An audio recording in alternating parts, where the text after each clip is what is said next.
अब इसी के साथ हम यहाँ पर देख पाते हैं जो मैजिकल सर्कल होता है वो बहुत तेज़ी से ग्लो करने लगता है। जो रूही होती है वो मना कर रही होती है उन लोगों को ये काम करने से। हम किंग को देख पाते हैं जो कि कह रहा होता है घबराते हुए, यहाँ पर गॉड ऑफ ऐश आने वाले हैं।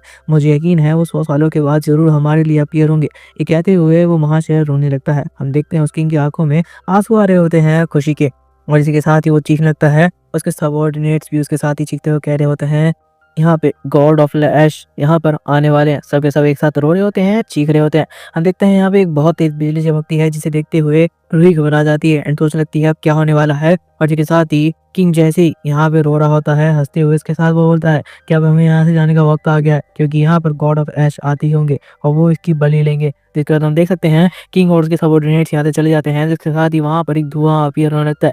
रूही उसे देख के घबरा रही होती है कि तभी वहाँ से एक बड़ा सा मॉन्स्टर आता है। इसे देखते हुए रूही कहने लगती है तो क्या यही है गॉड ऑफ ऐश। हम देखते हैं कि उस मॉन्स्टर की आँखों से एक अजीब सी लाइट निकलती है और इसी के साथ ही हम देख पाते हैं कि रूही कह रही होती है मुझे अजीब सी गर्मी फील हो रही है। और इसी के साथ ही वो कहने लगती है कि आखिरकार ये क्या चीज़ है। वो देखती है कि सामने बहुत ज़्यादा धुआं है और धुएं में से सैम बाहर आता है। सैम कह रहा होता है तो मेरे घर के अंदर यही घोष था क्या। और इसी के साथ ही वो कह रहा होता है लेकिन ये घोष तो नहीं दिख रही। इसी के साथ ही वो कह रहा होता है ओ घोष के ब्रेस्ट भी होते हैं क्या, ये तो बहुत ज़्यादा अजीब बात है, लेकिन ये तो बहुत ज़्यादा मस्त भी नज़र में आ रहा है। क्या मैं सच में यही देख रहा हूँ।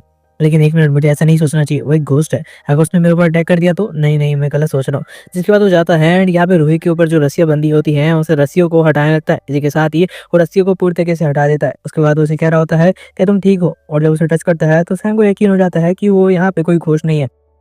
वो कह रहा होता है आखिरकार तुम मेरे रूम में कैसे पहुंची, क्योंकि यहाँ पर तो गेट लॉक था। इसी के साथ ही वो कहने लगता है लेकिन ये तो कुछ ज़्यादा ही क्यूट है। और इसी के साथ ही कह रहा होता है नहीं, मुझे ऐसा नहीं सोचना चाहिए।